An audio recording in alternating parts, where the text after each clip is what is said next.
La crisis moral, económica y política que afectaba a nuestro país alcanzó su mayor expresión con la entrega de nuestro petróleo a la International Petroleum Company, determinando la intervención de las Fuerzas Armadas al mando del general Juan Velasco Alvarado el 3 de octubre de 1968. La Junta Militar inicia un proceso de cambio buscando disminuir las diferencias económicas y sociales, tratando de neutralizar al movimiento popular que ya había dado señales de tremendo descontento con los brotes insurreccionales del 65 e importantes movilizaciones en los años posteriores. La historia marcará el comienzo de un proceso irreversible que sentará las bases de una grandeza nacional auténtica, es decir, de una grandeza cimentada en la justicia social y en la participación real del pueblo en la riqueza y en el destino de la patria.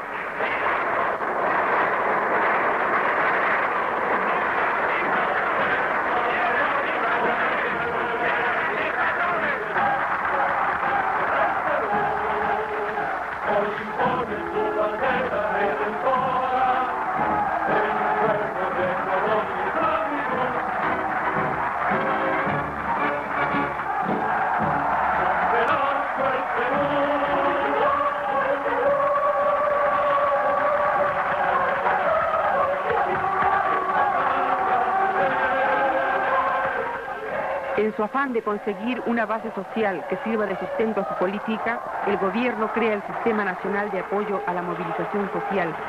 Asimismo, se crean otros organismos en diferentes sectores. Se funda la Central de Trabajadores de la Revolución Peruana y el Movimiento Laboral Revolucionario, de triste recuerdo por sus acciones en contra de los trabajadores y sus organizaciones.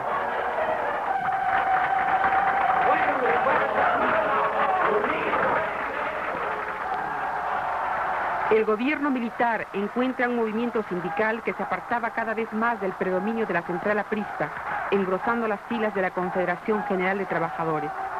En vista de su creciente fuerza, el gobierno la reconoce legalmente, logrando su total apoyo durante casi todo el periodo.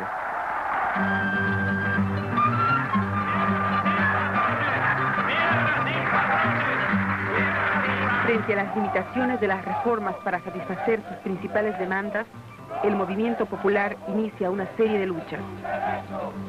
Siendo los paros provinciales realizados entre el 71 y el 73 su más alta expresión. La terca actitud represiva del gobierno sobre el magisterio organizado en el SUTEP, las masacres a los mineros de Cobriza y al campesinado de Andahuaylas, así como la violencia contra los pescadores y siderúrgicos de Chimbote, evidencian la verdadera naturaleza del gobierno.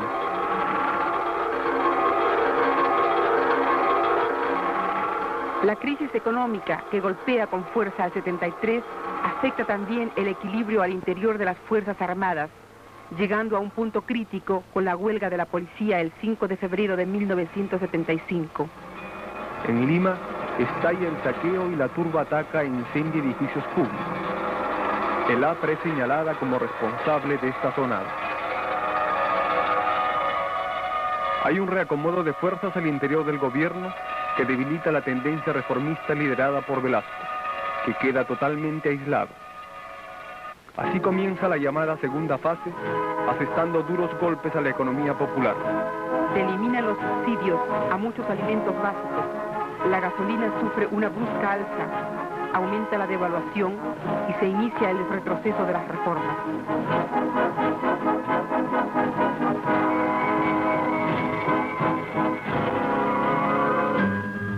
Ante esta situación, el movimiento popular intensifica sus acciones. En el mismo seno de la central oficialista CTRP, las 100 bases de Lima se rebelan. Los sectores clasistas intentan centralizar las luchas del pueblo al margen de la CGTP.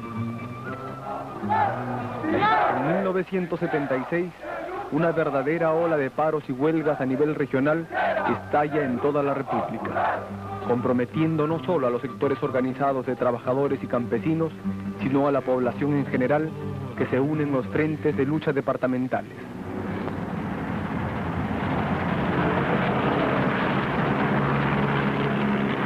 imprescindible que la ciudadanía sepa que quien les toca la puerta esta noche lleva la palabra sincera del gobierno, que no tiene desenvainada la espada contra nadie, pero que, ante los acontecimientos producidos, tiene la obligación moral de denunciarlos con valentía y con honestidad.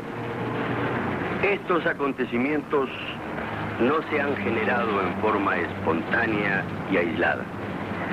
Han sido organizados por elementos políticos de la ultraizquierda y promovidos, consciente o inconscientemente, por elementos de la ultraderecha, que obedecen a consignas totalmente alejadas de los propósitos aparentes de superar la actual situación de crisis. Muchos meses antes del 19 de julio, realizando mítines unitarios, con errores o no errores, ese Cubo con sus problemas, el CECUS con sus problemas, pero estos entes, digamos, sindicales, en una u otra forma, trabajaron para unificar al movimiento sindical.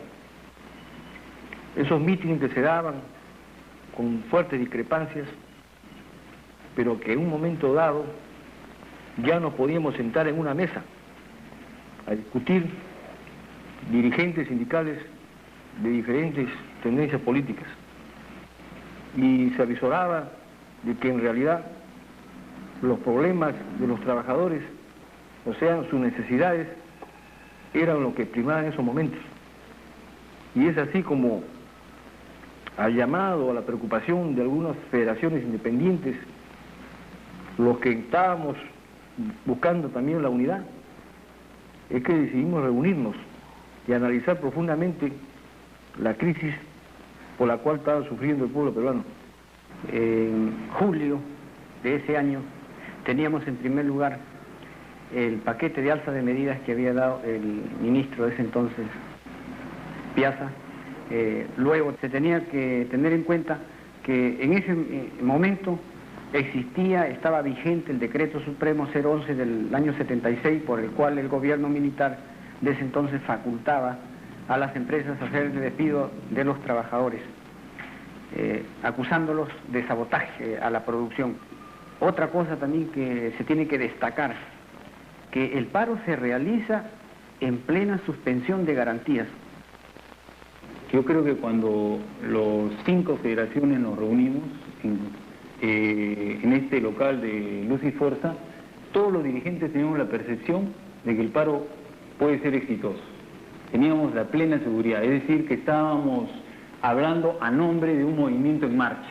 Creo que esto no ocurre siempre, o sea, no es voluntad de los dirigentes convocar el paro, pero también no es suficiente que el movimiento de masas exprese su voluntad de una acción unificada. Y justamente lo que tratan de hacer estos 5 dirigentes que se reúnen por primera vez es resolver el problema de dirección, el problema subjetivo, ¿no? Porque los compañeros de provincia, desde el norte, sur, centro, pertenecen, como ustedes dicen, a los frentes de centro. Y los compañeros venían acá de todo el país a exigir, ¿no? Bueno, ¿y qué hacemos? Acciones concretas. Había presión de base. Lógico. ¿Y el paro se da? El paro del 19 de julio de 1977 evidentemente tiene una trascendencia histórica para el movimiento popular, para el movimiento sindical en nuestro país. Pero la lucha no se restringía ya, no, al sector estrictamente organizado. Y eso lo advertimos, vuelvo a repetir, desde las luchas de Chimbote, las luchas de Moquegua, que los sindicatos marchan dentro del conjunto del movimiento popular. Y las luchas de los pueblos se convierten en luchas masivas. Y la lucha del 19 de julio es una lucha así de masas en concreto. Porque nosotros ese paro lo veníamos trabajando ya de antemano. Quizás muchos dirigentes de la CGTP no estaban de acuerdo, pero en realidad ya las masas nos exigían. Nosotros como dirigentes de las bases teníamos que responder al llamado de las bases.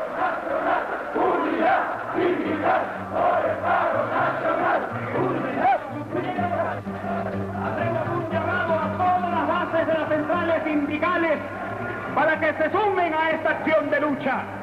Y a las dirigencias traidoras y amarillas que se opongan, que aplasten la cabeza de estas dirigencias antipopulares y antipatrióticas. ¡Abajo los traidores!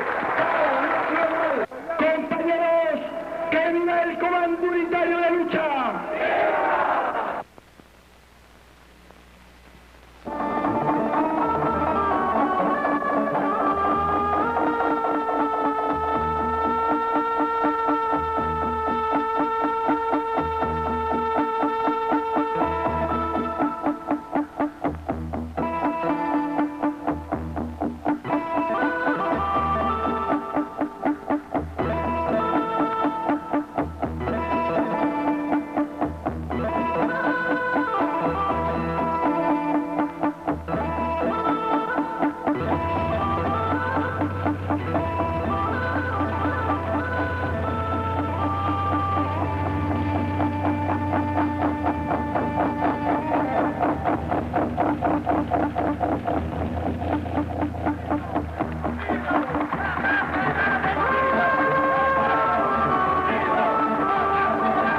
¿Qué pasó después del paro del 19 de julio? En realidad no teníamos a dónde ir. Sí es verdad que se logró algunas conquistas de este paro, también se lograron bastantes bajas y una desmoralización tremenda. Sí es verdad que tenemos que reconocer que el paro fue exitoso, pero que no tuvimos en realidad ese apoyo que hubiéramos querido tener de la central para con sus bases. No hemos estado en la capacidad de dar una respuesta adecuada a la medida represiva del gobierno. Me estoy refiriendo al decreto 01077, mediante la cual se despide a más de 5.000 dirigentes sindicales. Los trabajadores despedidos, una clase obrera dirigente formada a lo largo de muchos años de lucha y de experiencia. En consecuencia, esa medida constituyó un duro golpe al movimiento obrero. Teníamos el problema ya de ponernos a pensar un poco en nuestra propia subsistencia. Asimismo sentíamos una especie de abandono de aquellos que dicen representar los intereses de la clase obrera, un poco también que toman distancia frente a este drama por el que atraviesan los despedidos.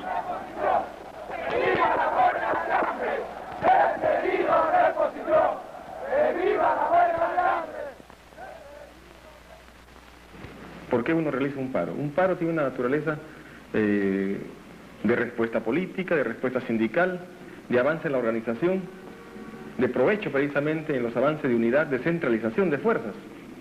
Entonces, a través de esas características y a través de esos objetivos uno debe medir las consecuencias, por ejemplo, incluso del paro del 19 de julio. Después del paro del 19 de julio, el comando unitario se debilitó bastante, y cuando se proyecta, por ejemplo, una acción, ya era fundamentalmente más que en realidad era una voluntad. Es decir, un paro como una sencilla respuesta y no con una proyección sindical y política. Este desarme determinó, y ante una respuesta política del gobierno, como la Asamblea Constituyente, el movimiento sindical no estuviera en capacidad de rearmar sus fuerzas y volver a la acción. Hay un dicho popular que señala de que alguien calienta el agua y viene otro y se toma el café. El movimiento popular libró largas luchas contra el gobierno militar. No así los sectores de derecho y otros sectores que permanecieron escondidos. Sin embargo, el provecho político de esta lucha no lo recaba, digamos, la izquierda, o no lo recaba las fuerzas realmente democráticas, ni mucho menos el movimiento clasista. Quien cosecha este provecho político es la derecha, y la derecha es más reaccionaria incluso. Yo creo, compañeros, de que nosotros no somos tan responsables, no tenemos tanta responsabilidad sobre la falta de unidad que existe en el país, sino principalmente los partidos de izquierda. Y en esto también nosotros deberíamos dar una llamada de atención para que de una vez por todas se reúnan y sobre una plataforma común se lancen a la lucha. No pueden seguir en este plan como están, porque los perjudicados somos nosotros, los trabajadores, los que estamos en las bases. Levante el brazo, compañero, lleve el puño, compañero, dale duro, compañero, que el pueblo vencerá. Hombro a hombro, compañero, campesino y obrero, tierra, filas, compañero, en la lucha popular. El paro del 19 de julio remeció indudablemente la estructura política en nuestro país, la estructura sindical también, obligó al gobierno militar a planificar su retirada, pero también nos puso sobre el tapete la necesidad de la unidad, la necesidad de proyectarnos nuestra lucha, y creo que estamos en la obligación histórica realmente de asimilar esas lecciones. La derecha teme al pueblo, ferozmente se defiende, con sus balas y sus tanques al pueblo quiere engañar. Pero aprende, compañero, que las balas y los tanques de sus fuerzas militares no nos van a derrotar. Tierra, filas, compañero, como un puño, compañero, como en el paro de julio que fue un triunfo popular. Hombro a hombro, compañero, campesino y obrero, tierra, filas, compañero, en la lucha popular. Cierra filas, compañero, como un puño, compañero, como en el paro de julio que fue un triunfo popular. Hombro a hombro, compañero, campesino y obrero, cierra filas, compañero, en la lucha popular. Cierra filas, compañero, como un puño, compañero, como en el paro de julio que fue un triunfo popular. Hombro a hombro, compañero, campesino y obrero, cierra filas, compañero, en la lucha popular.